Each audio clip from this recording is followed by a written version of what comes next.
Giorgione's life was cut tragically short, but his influence was immense because of his extraordinarily gifted student Titian. Titian, or Tiziano in Italian, was the most important Venetian artist of the Renaissance, and he is in some sense the founder of modern painting because he's the one who establishes oil on canvas as the premier medium of painting in Western art up until the 1950s. And he is the artist who makes that oil painting genre an autonomous artwork where the invention of the artist is celebrated. He was also at the time the most sought-after painter in Europe, and we could call him the first truly international art star who could set the terms of his commissions.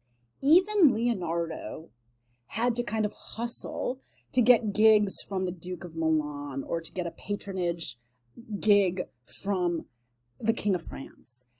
Michelangelo, for all his brilliance, basically had to do what Pope Julius II wanted. When Michelangelo went to Rome, he expected to be able to make a magnificent sculpture of the Pope's tomb, and he wound up having to paint a ceiling while hurting his neck.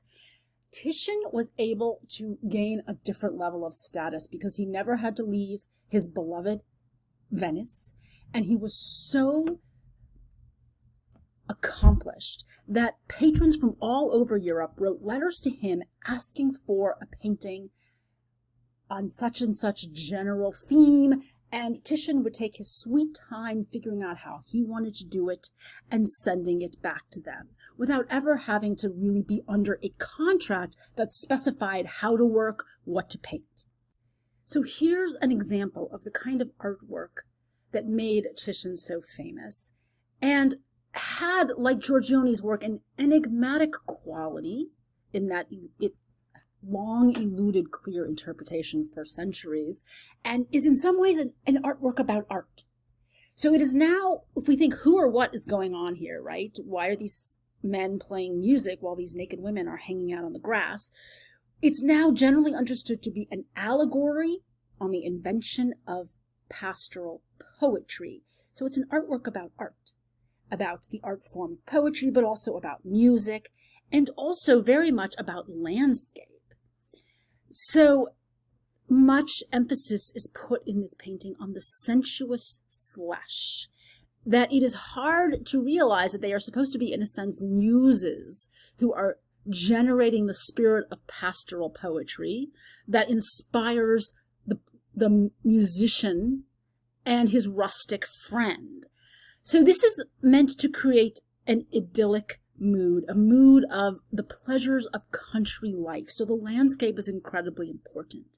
And we're seeing the kind of harmony and beauty of nature as the setting. And what's happening is this man who is wearing the red of Venetian high fashion clothing is seated next to a kind of a country rough guy, a farmer, if you will, in his farmer's clothes with his farmer hair, because he's getting in touch with his pastoral spirit, the spirit of simplicity, the spirit of the natural rhythms of life. And that's mixing with these voluptuous women who are kind of muses and Mother Earth figures to create his poetic inspiration.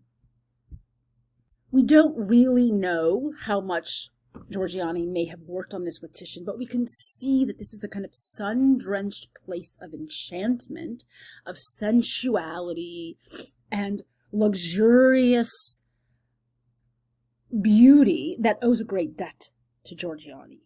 So Titian's artistic style is very close to Giorgione's in many ways, but one of the things that's particular about Titian is the kind of the particularly warm red golden glow of his painted worlds, and what we can't see in the reproduction, his flowing brushwork, his loose flowing brushwork.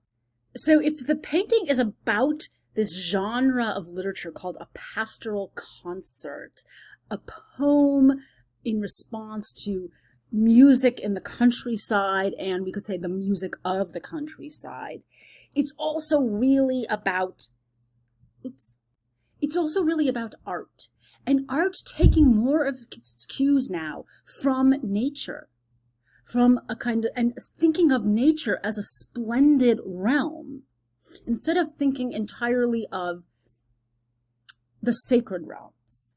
And it is also art as a place that you can get lost in, the way the landscape is a kind of welcoming golden space. So the idea of art for art's sake, meaning art as spiritual refreshment. Titian's artistic style, with its golden light, its warm colors, and also very key to him is these kind of voluptuous curving forms, where everything feels like fullness, which is one definition of bliss, right? Fullness. So there's a kind of erotic bliss, but a natural bliss and an artistic bliss in the fullness of the trees, the fullness of the bodies, the fullness of the experience. And for that, that's partly his own juicy, flowing brushwork. At this time, Titian's patrons start to get really interested in the sign of his hand, the mark of the artist's hand, which had really not been a thing before that in Europe. You know, Van Eyck was a brilliant painter, but we don't see his brushstrokes. He smooths them out to give us a crisp illusion. Now, the visual delectation of the painting is related, yes, to the bodies and the landscape, but also to the kind of flow and accomplished gracefulness of the brushwork itself. So Titian is really the culmination of those trends we saw with Giorgione and with other artists prior to him. The idea of the artist as creative free agent, he is the one who gets to enjoy that the most. We will see that Albrecht Dürer in the north will also get that to a degree, but his will be different. It will be because he's able to actually make a market for his prints, a popular market. And the idea that you're working for elite collectors who appreciate the artwork as an artwork. This is what makes him so much the beginning of modern painting, and he is making easel painting. So Titian's debt to Giorgione is very clear in what Titian does with the reclining female nude. This is mistitled, has long been mistitled. For a very long time, this has been referred to as the Venus of Urbino, so I put it in quotes. And that was a way to make it seem like there's a highfalutin Greco-Roman goddess that's being depicted for classical humanistic themes. That's not right. There are no symbols linking her to Greek and Roman goddess of love. And we actually have the letters between Titian and the client for this painting, who is Guidobaldo II della Rovera of Urbino, the Duke of Urbino, asking the artist to hurry up with what was called in the letters the nude woman. He wanted a nude. He wanted a naked lady that was looking sexy to look at. And there is no mention of Venus in these letters. So what Titian does with Giorgione's Sleeping Venus is to basically transfer her into this luxurious bed in an elegant Renaissance architectural interior. She tilts her head and gazes out at us with this come hither gaze that intensifies the eroticism of the painting. This is even more openly erotic than Giorgione's Sleeping Venus, because she's not asleep. She's looking right at you, inviting. So this is, in a sense, a kind of high-class softcore porn, right? And she used to be labeled a courtesan. It's ambiguous exactly what we're supposed to think of her sexuality. It would have been very unexpected to see this kind of bold sexuality in a female nude in the 16th century.